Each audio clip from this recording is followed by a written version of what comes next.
हाय दोस्त, आप सभी का बहुत बहुत स्वागत है हमारे क्लासरूम प्रोग्राम में। मैं आपसे चर्चा करने वाला हूं जो पॉलिटी पढ़ा रहा था। पॉलिटी में आपसे बताया था कि जो कंपनी का शासन था, कंपनी के शासन को मैंने कंप्लीट कर दिया था। उसके बाद हमने बताया था कि जो ताज का शासन है उसको आज अगले लेक्चर में पढ़ाएंगे। वो आज उसी बेस पे बात करूंगा आज कि ताज के शासन में जो जितने अधिनियम पारित हुए वो सारे अधिनियम के बारे में चर्चा करेंगे। और ये चर्चा करेंगे कि उन अधिनियम में क्या क्या पॉइंट्स हैं, उनकी क्या उद्देश्य थे और उनको किसके कालखंड में लाया गया था। इन सब पॉइंट पे बात करेंगे। ठीक है, आगे स्टार्ट करते हैं। जो ताज का शासन था, ताज के शासन में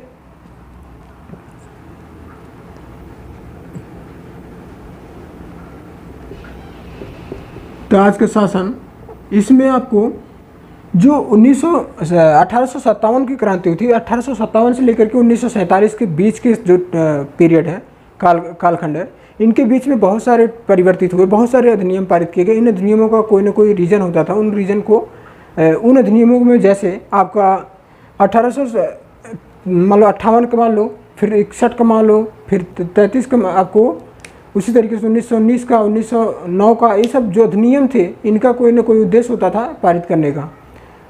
पहले इसमें सबसे पहले जो चर्चा करेंगे हम 1858 की शासन अधिनियम। इसमें ज़्यादा डिस्क्रिप्टिव में नहीं, आपको जो पॉइंट लिखे गए हैं उन्हीं पॉइंट के बारे में आपको डिस्क्राइब कर देना है। आपको पहले इस लेक्चर पे मैं लेक्चर दे चुका हूँ, बता भी चुका हूँ कि कैसे इसको कंप्लीट करेंगे और कैसे इसको आपको समझना है और कैसे इसको फॉलो करना है। 1857 1858 कहेंगे क्योंकि 57 में तो क्रांति ही हुआ था। 1800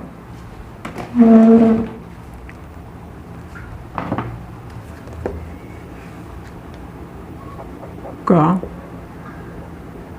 अधिनियम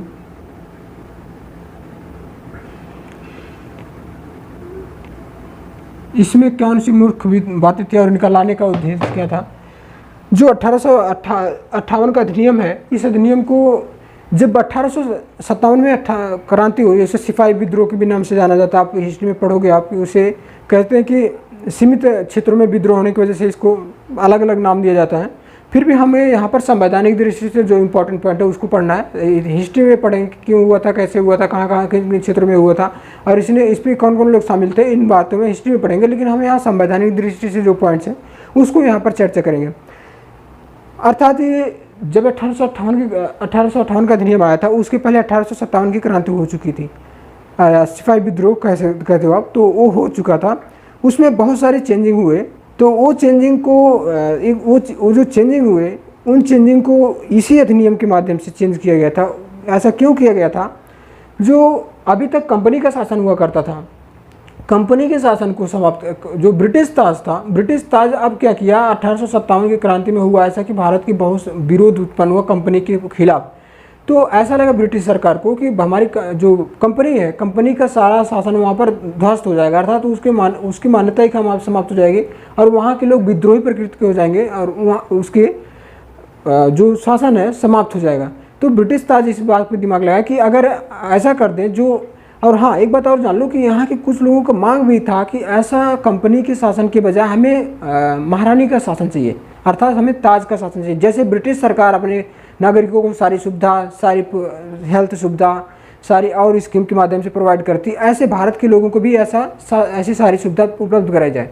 ऐसे अपर क्लास जो अपर लोग थे उनको भी मानना था कि हमें ब्रिटिश ताज की जैसे, मानता हूँ कि ब्रिटिश ताज यहाँ, ब्रिटिश शासन यहाँ से नहीं जाती है, लेकिन जो ब्रिटिश गवर्नमेंट है ब्रिटिश नागरिकों के लिए जो सुविधा उपलब्ध कराती है वैसे हमारे इंडियन नागरिकों के लिए उपलब्ध कराई जाए, ऐसा मानना था। तो उसी बात को दिमाग में रख करके ब्रिटिश ताज क्या किया कि आप कंपनी के शासन को, कंपनी अधिनियम का जो शासन था उसको 1773 से लेकर के 1857 तक की, जब तक क्रांति नहीं हुआ था वहाँ तक की, 1800 लास्ट अधिनियम का 52-53 में पारित हुआ था, वहाँ तक के जो अधिनियम शासन होते थे उसको सारे को डिस्ट्रॉय करके, अर्थात कंपनी के अधिनियम को जितने थे उसमें जो इम्पोर्टेंट पॉइंट थे उसको शामिल करके और सारे अधिनियम को समाप्त कर दिया गया, अर्थात कंपनी के शासन को ही समाप्त कर दिया गया। अब यहाँ पर आ गया ब्रिटिश ताज का शासन। ब्रिटिश ताज का शासन अर्थात ब्रिटिश जो गवर्नमेंट रूल पारित करती थी अपने संसद में, वहाँ के लोगों को जो प्रतिनिधि होते थे उनके प्रतिनिधि के माध्यम से जो भारत के लिए शासन जो कानून बनते थे उनके माध्यम से यहाँ पर शासन चलाया जाएगा। यहाँ इसके लिए कौन से प्रावधान थे इसको बारे आगे चर्चा करते हैं।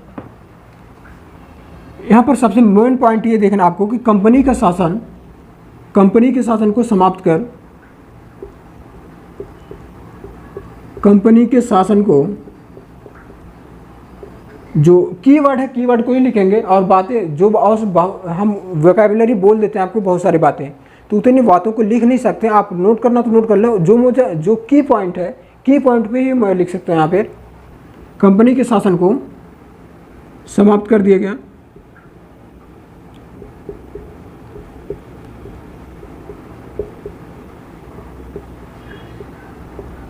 ठीक, इसके बाद जो इसका मेन उद्देश्य था आपको मैं बता चुका कि मेन उद्देश्य क्या था। कंपनी के शासन को समाप्त कर अपने लॉन्ग टर्म अर्थात दूरदर्शिता का नियम पालन किया, अपने लॉन्ग टर्म कॉलोनियल को बनाए रखने के लिए अपने कौन कौन सी सुविधा उपलब्ध कराई जाए यहाँ के लोगों को, वो सारी सुविधाओं को फॉलो करना लागू कर दिया। प्रथम सिपाही जो यहाँ पर कंपनी के शासन को समाप्त कर दिया। फिर इसके बाद इसमें और कुछ पॉइंट थे, जो महारानी का शासन, महारानी शासन में यहाँ कहने का तात्पर्य है कि जो ब्रिटिश संसद के माध्यम से जो कानून पारित होगा उस संसद के उस कानून के अनुसार यहाँ के शासन को चलाया जाएगा। महारानी का शासन। ऐसा क्यों हो रहा है आप जान चुके हैं कि 1857 की क्रांति जब विद्रोह हुआ, यहाँ के लोग कंपनी के खिलाफ आवाज़ उठाए, कंपनी के हर एक एंगल को बताना स्टार्ट किया ब्रिटिश सरकार को, तो ब्रिटिश सरकार को इनकी बातों को मानना पड़ा और वहाँ पर कंपनी के शासन को समाप्त कर दिया गया। और महारानी का शासन अर्थात ब्रिटिश ताज का शासन प्रत्यक्ष रूप से प्रभावी हुआ। शासन प्रत्यक्ष रूप से, हाँ यहाँ प्रत्यक्ष का मतलब ये मत समझना ब्रिटिश महारानी आएंगे शासन करने। यहाँ प्रत्यक्ष का मतलब यह है कि ब्रिटिश संसद में जो कानून पारित हुआ उस कानून के माध्यम से यहाँ पर शासन होगा। प्रत्यक्ष रूप से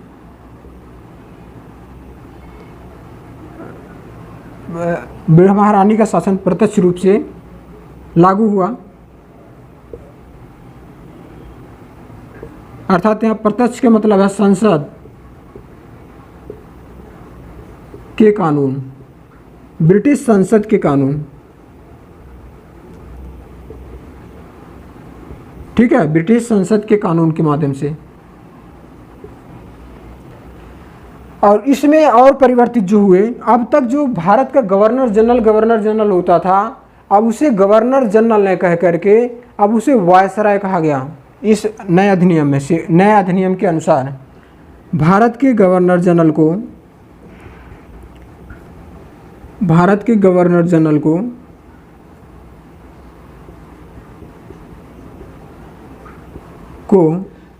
अब वायसराय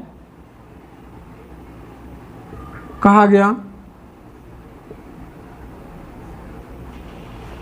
और वायसराय में सबसे प्रथम वायसराय कौन था? ब्रिटिश जो वायसराय था उसको कौन सा सबसे प्रथम? Lord canine. ये क्वेश्चन पूछा जाता है कभी कभी, वनडे एग्जाम में भी पूछा जाता है, वैसे भी पूछ लिया जाता है बड़े एग्जाम में भी। लॉर्ड कैनिन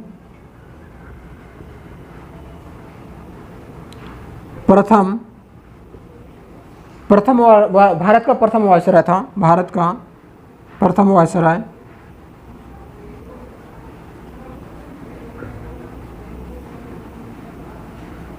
ठीक, इस अधिनियम की निर्देशक बोर्ड और आपका जो निर्देशक बोर्ड और बोर्ड ऑफ कंट्रोल था, इस अधिनियम के माध्यम से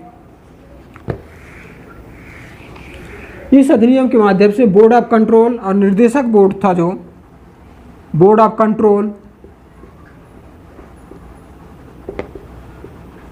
कंट्रोल और निर्देशक मंडल को समाप्त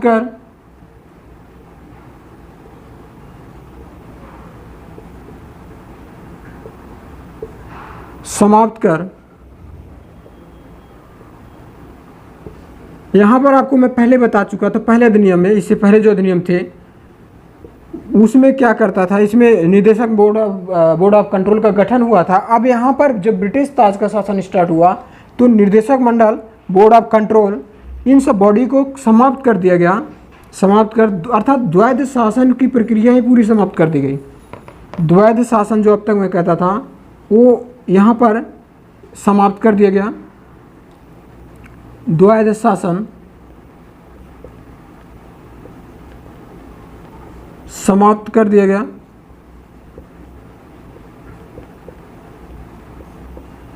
अब यहाँ पर ब्रिटिश ताज का शासन स्टार्ट हो गया।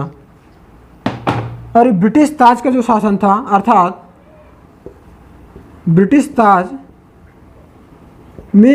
ताज को शासन करने का क्या प्रोसीजर होगा, वो यहाँ पर क्या था, ब्रिटिश ताज अर्थात ब्रिटिश शासन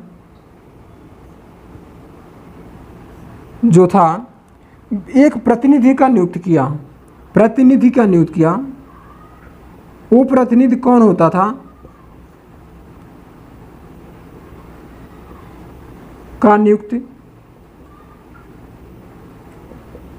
वो प्रतिनिधि जो ब्रिटिश संसद था उसका एक सदस्य होता था। ब्रिटिश संसद का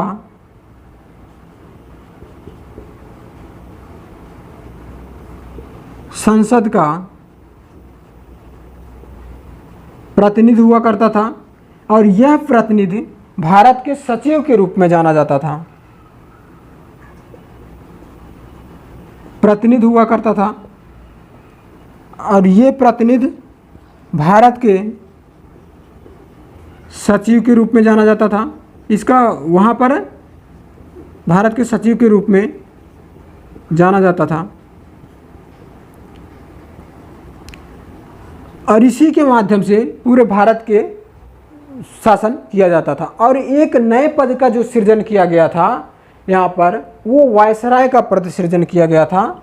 अर्थात एक तो भारत के सचिव का पद सृजित किया गया, उसके साथ एक और पद सृजित किया जो एक तो ब्रिटिश में रहता था हमेशा, लेकिन वहाँ कभी कभी भारत के लिए आता था, और एक परमानेंट भारत के लिए जो हुआ करता था वायसराय। दरअसल वायसराय का पद पहले ही सृजित था, गवर्नर जनरल पहले ही होता था, उसका नाम बदल के वायसराय कर दिया गया। अब वही वायसराय जो था एक सलाहकार जो आपको एक बात और ध्यान में रखना है कि जो प्रतिनिधि हुआ तो करता था, अर्थात संसद का प्रतिनिधि सचिव के कार्य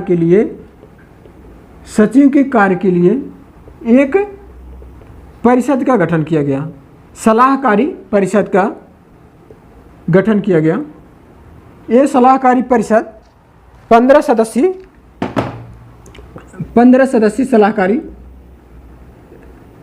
सलाहकार प्रकृति की परिषद का गठन किया गया। सलाहकार, यहाँ सलाहकार का इम्पोर्टेंस इसलिए है क्योंकि इसकी जो इसको निर्णय देने की प्रक्रिया होगी, अर्थात निर्णय की मान्यता संसद पर डिपेंड करनी होगी कि वो माने या ना माने। सलाहकार शब्द इसको आसान मत समझिएगा, सलाहकार यहाँ लिखा है तो क्यों लिखा गया। सलाहकार का प्रकृति ऐसी है, अगर वो मान ले कोई डिसीजन देता है, वो डिसीजन की संसद निर्धारित करेगी इनकी जो निर्णय प्रक्रिया है मान्य की जाए या न की जाए, इसलिए बस सलाह दे सकते हैं सलाहकार।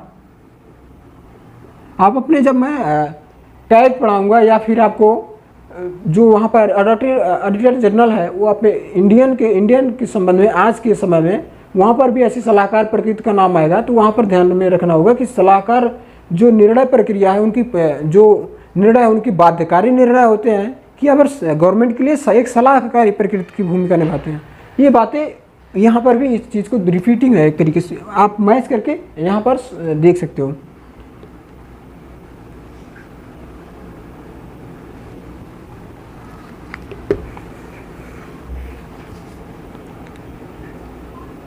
सलाहकार प्रकृति, ठीक है। इसकी पॉइंट और क्या है, जो ये इतने इसमें पॉइंट थे, आपको यही इतना जाना है क्योंकि जो और दो एक पॉइंट है वो इम्पोर्टेंट नहीं इतना, फिर भी जो इम्पोर्टेंट है कि सचिव का गठन किया गया, एक प्रतिनिधि का गठन किया गया, कंपनी का शासन समाप्त कर दिया गया, और एक वायसराय था उसको जो गवर्नर जनरल था उसको वायसराय का कर दिया गया, और जो प्रतिनिधि हुआ था उसके लिए एक 15 सदस्यीय सचिव का 15 सदस्यीय सलाहकार समिति का या परिषद का गठन किया गया। ये इसमें से इम्पोर्टेंट जो 2-3 क्वेश्चन बनते हैं कि प्रथम वायसराय कौन था, प्रथम सचिव कौन था, ये पूछा जाता है। और दूसरा क्वेश्चन इसमें बनता है कि जो अधिनियम था वो कंपनी के शासन को अधिनियम किसका शासन आया, कंपनी के शासन के अधिनियम को समाप्त कर दिया गया, और पिछले जो अधिनियम थे उनको भी जो मुख्य पॉइंट थे उनको ले करके और बहुत सारे कानून को समाप्त कर दिया गया वहीं पे। इसके बाद अधिनियम कौन सा था, राजस्व संबंधी प्रक्रिया जो, हाँ इसमें एक पॉइंट और ध्यान में रख लो आप कि जो राजस्व और प्रशासनिक संबंधित प्रक्रिया थी, अब तक हुआ क्या करता था कि द्वैध शासन में राजस्व कोई और देखता था, प्रशासनिक प्रक्रिया को कोई और देखता था। लेकिन अब यहाँ पर ताज का शासन जब स्टार्ट हुआ, अर्थात ब्रिटिश संसद का यहाँ पर जब शासन स्टार्ट हुआ, तो वो प्रशासनिक संबंध और राजस्व संबंध दोनों को एक साथ लेकर के अपने माध्यम से वो संचालित करने लगी। ठीक है, अब इसके बाद आपका अगला अधिनियम आता है 1861 का भारत परिषद अधिनियम। हाँ, यहाँ इसको मिटा करना पड़ेगा।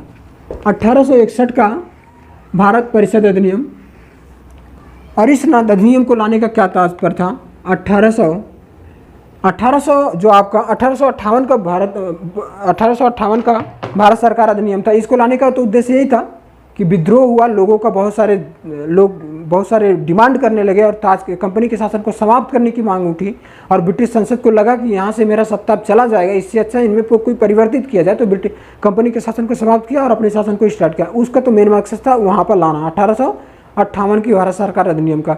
लेकिन जो 1861 का शासन अधिनियम है, भारत परिषद अधिनियम है, इसको लाने का क्या मकसद था, 1861 का भारत परिषद अधिनियम,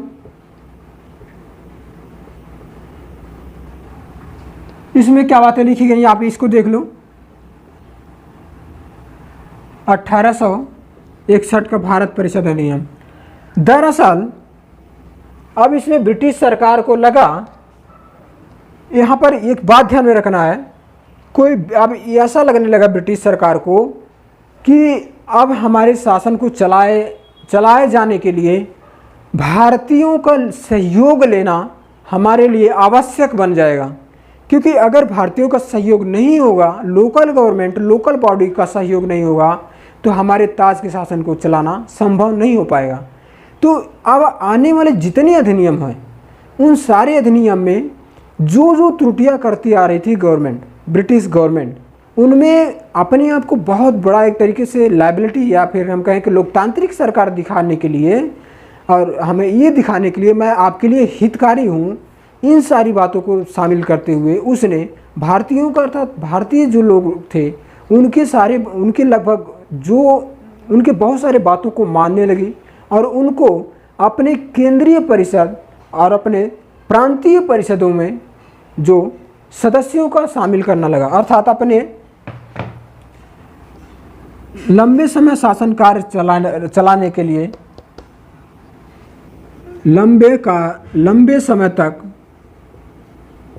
तक कार्यकाल या शासन चलाने के लिए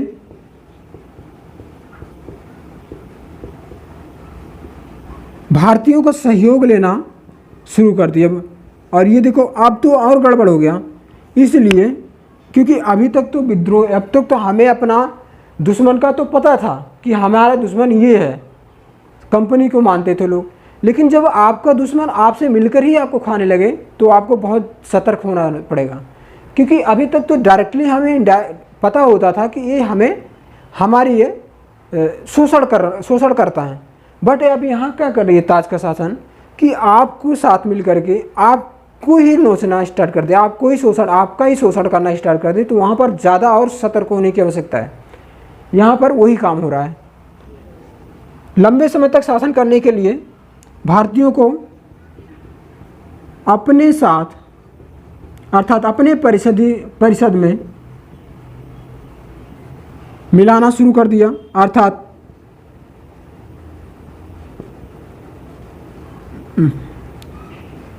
मिलाना शुरू कर दिया। ठीक है, इसके बाद और सारे पॉइंट्स जो हैं वो देखो आप, और क्या क्या।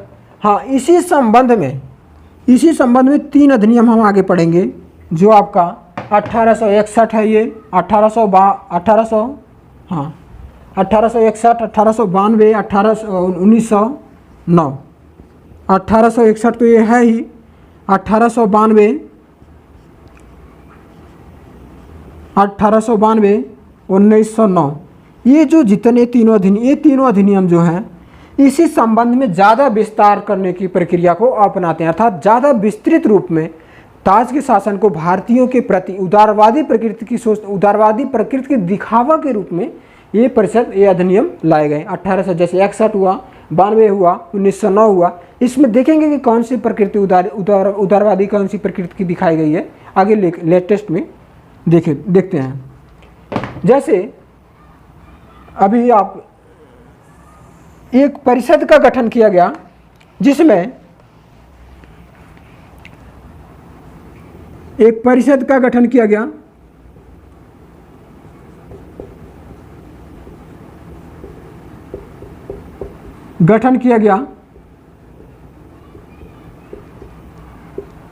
इस परिषद में गैर सरकारी जो होता था, गैर सरकारी और सरकारी में डिफरेंस है। जो सरकारी होता था वो ताज का अर्थात गवर्नर का, जो अब गवर्नर नहीं कहेंगे हम, वायसराय कहेंगे, वायसराय की तरफ से प्रतिनिधि हुआ करता था। होता तो ब्रिटिश गवर्नमेंट की तरफ से, लेकिन वायसराय के पक्ष में वो बोलता था। वो कंपनी का, वो अब कंपनी भी नहीं कहेंगे, अब ब्रिटिश सरकार का आदमी होता था, सदस्य होता था, उसे कहेंगे सरकारी सदस्य। और जो गैर सरकारी सदस्य हैं वो भारतीय सरकार से, अर्थात भारतीयों के प्रति भारतीयों के प्रति की तरफ प्रतिनिधि की तरफ से होते थे सदस्य, उसे गैर सरकारी कहेंगे। इन दोनों में थोड़ा सा आप ध्यान में रखना, क्योंकि गैर सरकारी और सरकारी, जो सरकारी हैं ताज की तरफ से है, जो गैर सरकारी हैं भारतीयों के लिए भारतीयों के प्रतिनिधि के रूप में काम करने वाले सदस्य हुआ करते थे। उनमें जो पहला गैर सरकारी सदस्यों की नियुक्ति हुआ, जैसे आपके पटियाला, बनारस, जो बनारस के राजा थे, पटियाला के महाराजा थे, और आपके जैसे ये 2 और आपके सर दिनकर राव थे। ये 2-3 लोगों को पहले नियुक्ति किया गया गैर सरकारी प्रतिनिधि के रूप में। यहाँ लिखना जरूरी नहीं, हमें लगता नहीं है। जैसे बनारस, पटियाला, बनारस के राजा, पटियाला के महाराजा, ये क्या हुआ करते थे, ये अब गैर सरकारी सदस्य के रूप में नामित किया जाने लगे। और आपके सर दिनकर राव, ये एक सिंगल पर्सन थे, दिनकर राव।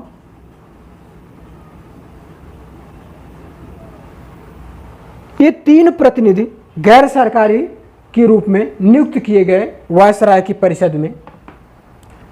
अब इनके लिए एक सुविधा और किया गया कि जो अभी तक ये प्रश्न नहीं कर सकते थे, जो अभी तक गवर्नर कोई भी प्रश्न उठा नहीं सकते थे परिषद में, अब ये प्रश्न पूछ सकते थे, इतनी इनको सहूलियत दी गई। और जो इसमें एक और बातें कही गई, उन बातों को देख लो आप। जो आपका 1873, हाँ इस बात को तो मैं पहले बता चुका हूँ, लेकिन आप एक बार रिवाइज कर देना, वो रिपीट हो जाएगा।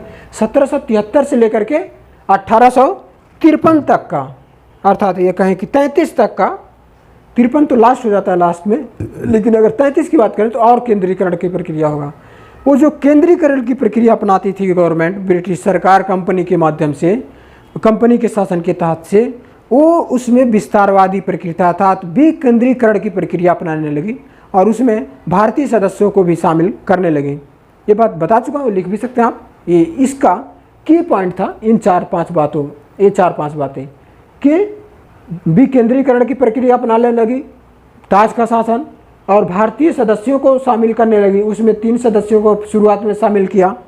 और दूसरा इसमें जो पॉइंट था, एक और कह सकते हो आप कि 1861 से लेकर के आपका 1892 और 1909 जो तीनों अधिनियम हुए, इन तीनों अधिनियम में विकेंद्रीकरण की प्रक्रिया अपनाई जाने लगी। ये 1861 के शासन में इतनी बातें कही गई थी। इसके बाद जो अधिनियम है वो अधिनियम आपको देख लो, 1852 का भारत परिषद अधिनियम का भारत परिषद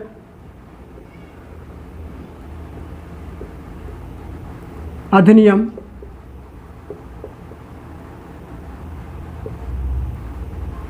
इसमें कौन सी बातें कही गई थी? इसमें गैर सरकारी, इसमें भी वही मैंने बताया कि जो 1861, 92 और 1909 है, ज़्यादातर इस पे जोर यही दिया गया कि ज़्यादा से ज़्यादा लोगों को खुश करने के लिए भारतीयों को ज़्यादा से ज़्यादा संख्या में अपने साथ अपनाने की प्रवृत्ति अपनाई गई। तो यहाँ भी वही किया गया कि गैर सरकारी सदस्यों की सरकारी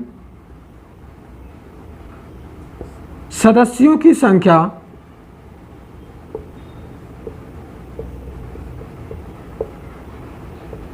में वृद्धि की गई, और वो वृद्धि अच्छी खासी संख्या में की गई।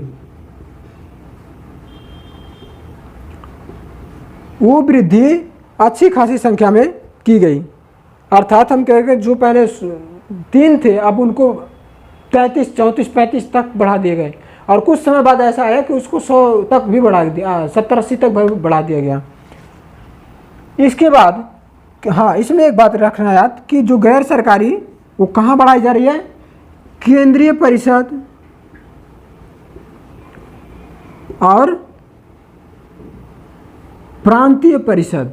प्रांतीय परिषद का मतलब, केंद्रीय परिषद सेंट्रल गवर्नमेंट से तुलना कर सकते हो कि जो भारत पूरे जितना ब्रिटिश कंपनी का शासन, ब्रिटिश राज का जितने दूर पे भारत पे शासन था, उस पर केंद्रीय परिषद हुआ करती थी, और उसमें जो वहाँ के छोटे छोटे इकाई अर्थात प्रांतीय गवर्नमेंट होती थी उसे प्रांतीय परिषद कहा गया,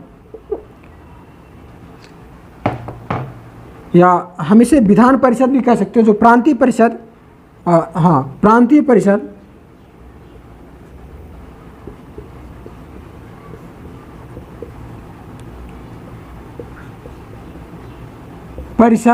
और कौन? विधान परिषद। इन सब में भारतीयों की संख्या में वृद्धि की गई। इसके बाद इस अधिनियम के माध्यम से ये भी जोर दिया गया कि जो सदस्यों की नियुक्ति की प्रक्रिया हो, उनकी नियुक्ति की प्रक्रिया चुनाव के माध्यम से हो, या फिर उनको नामित कर करके उनको केंद्रीय परिषद, विधान परिषद, प्रांतीय परिषदों में शामिल किया जाए। चूँकि आपको एक बात का ध्यान रखना है, यहाँ पर चुनाव शब्द का वर्ड यूज नहीं किया गया था उस टाइम में। यहाँ पर नामित शब्द अर्थात नामांकन की प्रक्रिया के माध्यम से इनको चुना ज़्यादातर जाता था। ये क्योंकि वहाँ पर ये चुनाव की प्रकृति नहीं अपनाई गई थी उस टाइम तक कि उनको जाकर के जनता चुनती थी कि हमारे ये प्रतिनिधि होंगे, तो ऐसा प्रवृत्ति नहीं थी वहाँ पर।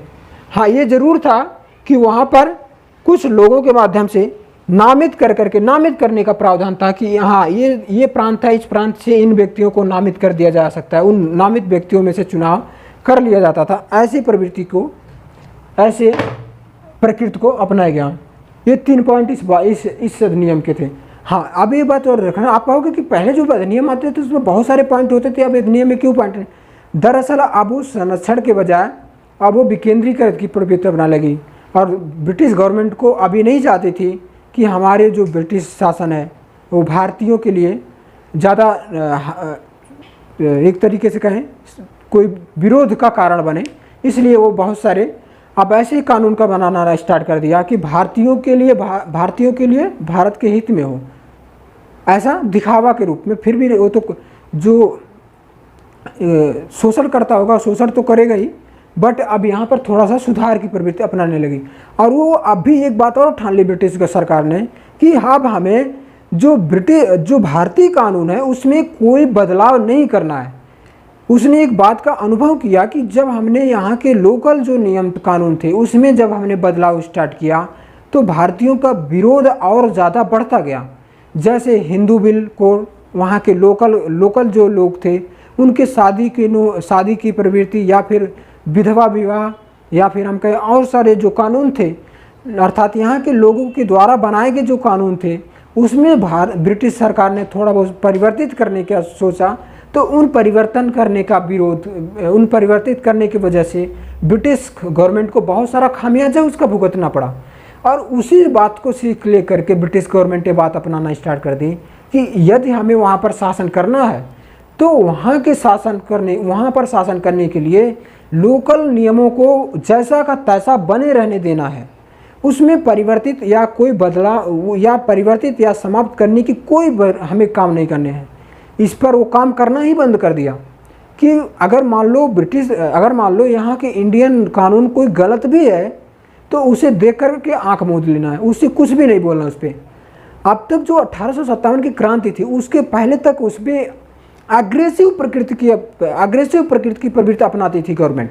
अर्थात वो ये सोचती थी अब हमें यहाँ पर डोमिनेंस में मैं हूँ तो अब है ये हमारे अंडर रह करके काम करेंगे, अर्थात ये हमारे संरक्षण में रहेंगे, इस प्रवृत्ति के भावना से काम करती थी। लेकिन अब वो विरोध जब 1857 का हुआ तो उसमें गवर्नमेंट को लगा कि अगर हमें यहाँ पर शासन करना है तो हमें इनके कानून को बदलाव नहीं करना है, न उसमें छेड़छाड़ कोई करना है।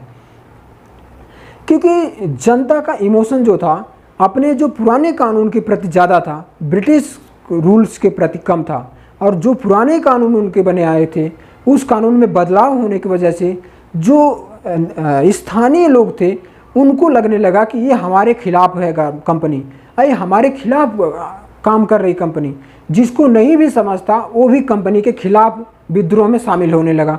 तो इस बात को ध्यान में रखकर वो अब ऐसा बदलाव करने से हाथ मोड़ लिया अपने आप से।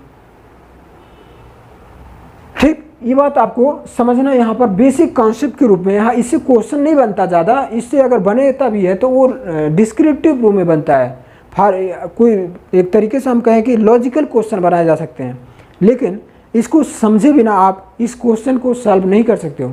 आप इस बात को दिमाग में रखना कि जो ब्रिटिश गवर्नमेंट का माइंड है, माइंड को पकड़ना है कि उसका माइंड क्या करता, काम किस बेसिस पे काम कर रहा था इंडिया में और इंडिया के लिए और अपने लिए। ठीक, तो हमें देखना है क्या 1892 का भारत परिषद अधिनियम था। इस 1892 का भारत परिषद अधिनियम में जो क्या बदलाव किए गए, हाँ 1892 का जो अधिनियम था इसके बाद 1800 देखा आपने कि कितना विस्तार करने का प्रवृत्ति अपनाई इसमें, और इसमें क्या क्या बातों का सुधार करने का प्रवृत्ति अपनाई गवर्नमेंट ब्रिटिश शासन ने। और इसके बाद आपका जो 1909 का जो अधिनियम है इनमें क्या क्या सुधार हुए, क्या क्या बातें अपनाई गई, इस बात को देख लो आप। 1909 का भारत परिषद अधिनियम, 1909 का भारत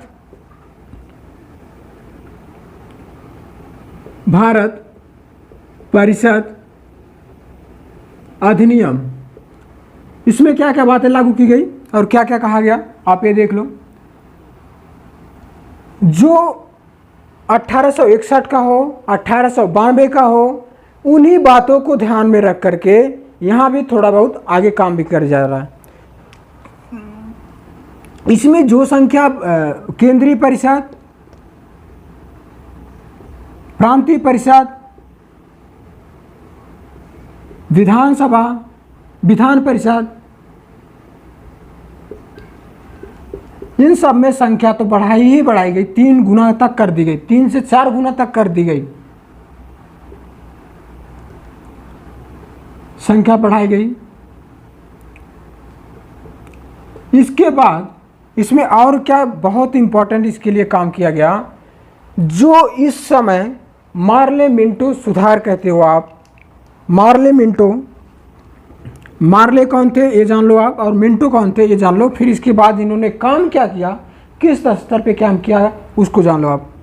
मार्ले मिंटो सुधार,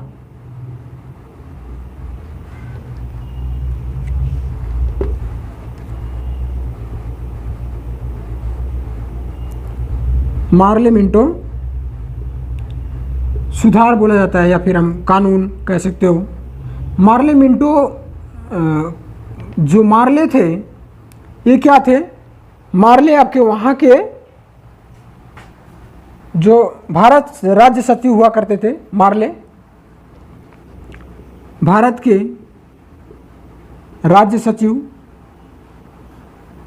ये भारत के राज्य सचिव का मतलब क्या है कि जो ब्रिटिश गवर्नमेंट में, ब्रिटिश संसद में भारत के प्रतिनिधि के रूप में कार्य करते थे, भारत सचिव थे। इनका नाम लॉर्ड मार्ले था।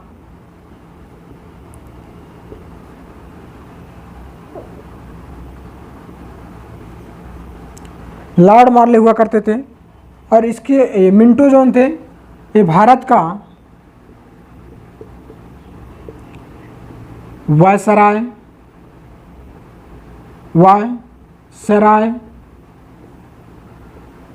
हुआ करते थे, लॉर्ड मिंटो। हिस्ट्री में आप इसे पढ़ोगे कि इन कानून में क्या क्या जनता ने विरोध किया इन कानून का, ये सब बातें वहाँ देखोगे आप। इसमें हाँ, अब ये देखना था कि इन्होंने क्या किया था, ये देखना है। इनका नाम तो बस देखना था, इनमें पूरा नाम क्या था, इन्होंने क्या उस समय पदवी धारण कर रखी थी। इन्होंने भारतीय संविधान, भारतीयों के लिए, भारतीय जो मुस्लिम थे, मुस्लिम सदस्य थे, उनके लिए एक निर्वाचक मंडल लाया, निर्वाचन चुनाव प्रणाली लाया कि मुस्लिम प्रतिनिधि के लिए मुस्लिम सदस्यों के द्वारा चुनाव अपनाया जाएगा, चुनाव कराया जाएगा। अर्थात मुस्लिम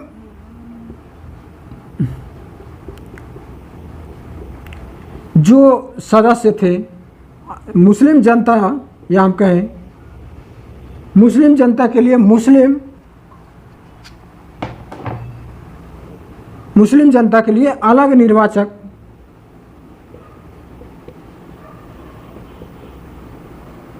प्रणाली शुरू किया गया।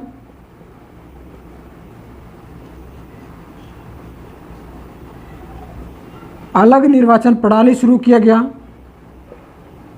ये जो निर्वाचन प्रणाली थी, इसकी विरोध इसलिए किया जाता है कि इसमें मुस्लिम प्रतिनिधि के लिए सिर्फ मुस्लिम ही चुनाव कर सकते थे, मुस्लिम ही वोट कर सकते थे, मुस्लिम जनता ही सिर्फ वोट कर सकती थी।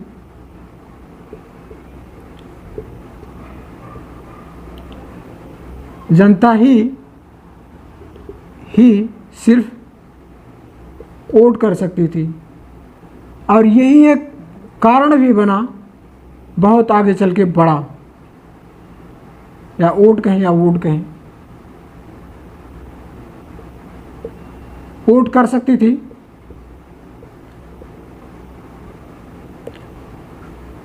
ठीक है, मुस्लिम जनता ही अपने इस प्रतिनिधि का चुनाव कर सकती थी। ये कहें कि हम मुस्लिम संप्रदाय के लिए इन्होंने एक पृथक निर्वाचन प्रणाली का व्यवस्था कर दिया। उनको उस समय का जो हिंदू मुस्लिम एकता था, इनको देख नहीं सजाया गया। सही बताएं तो जो उस समय के लोग थे, जब 1857 की क्रांति हुई थी, तो ब्रिटिश जो उस समय का जो हमारे जो मध्यकालीन भारत में जो महाराजा हुआ करते थे, बादशाह हुआ करते थे, उनमें से जो लास्ट बादशाह था, उसको ले जा करके 1857 की क्रांति के करते समय आपके लाल किला जो है वहाँ पर ले जा करके उनको फिर से वापस राजगद्दी पर बैठा दिए। एक तरीके से मान लो कि उनको ब्रिटिश जनता, भारतीय जनता का क्या कहना था कि हमें बादशाह का शासन चाहिए। कुछ लोगों का मानना था, वो कहते थे कि हमें बादशाह का वापस शासन चाहिए, क्योंकि बादशाह के शासन में इतना शोषण नहीं होता था जितना ब्रिटिश शासन काल में हुआ। तो उनको लगता था कि हमें पुनः वही बादशाह वाला शासन चाहिए। तो इसलिए बादशाह को ले जा करके वहाँ पर मुगल बादशाह को ले जा करके शासन को स्थापित कर दिया। और उनको लगा, कंपनी को लगा कि हिंदू मुस्लिम में इतना एकता है, इस एकता को पृथक करने के लिए हमें कोई प्रणाली अपनानी चाहिए। तो उस प्रणाली को अपनाना यहाँ से स्टार्ट किया कि मुस्लिम कैंडिडेट को, मुस्लिम जो बहुल्य मुस्लिम क्षेत्र था, उनको लगा कि इन बहुल्य मुस्लिम क्षेत्रों में ऐसा कोई सुविधा अपनाई जाए और मुस्लिम जनता को अपने फेवर में लेकर के काम किया जाए। तो उन्होंने मुस्लिम समुदाय के लिए एक पृथक निर्वाचन प्रणाली की व्यवस्था की, जो मुस्लिम प्रतिनिधि यदि चुनाव में उठता है तो उसका चुनाव सिर्फ मुस्लिम ही चुनाव उसका कर सकता है, मुस्लिम ही चुनाव कर सकता है। मुस्लिम, इसे सांप्रदायिक चुनाव प्रणाली व्यवस्था अपनाने वाला प्रणाली कहा जाता है। इसमें 2 पॉइंट इंपॉर्टेंट थे, एक सामुदायिक चुनाव प्रणाली और एक आपका जो विधानसभा, विधान परिषद और केंद्रीय प्रांतीय परिषद थे, इसमें सदस्यों की संख्या अधिक संख्या में बढ़ाई गई। इसके अगले वाले पॉइंट्स में क्या क्या था, अगले वाले पॉइंट इसको देख लो आप। 1892 के बाद, हाँ मैं कह रहा हूँ 1909 वाला जो भारत परिषद अधिनियम है, भारत परिषद अधिनियम के बाद आपका जो बच रहा है 2 अधिनियम, इसको अगले वाले लेक्चर में कंप्लीट कर देंगे। जो आपका 1933 और 1947,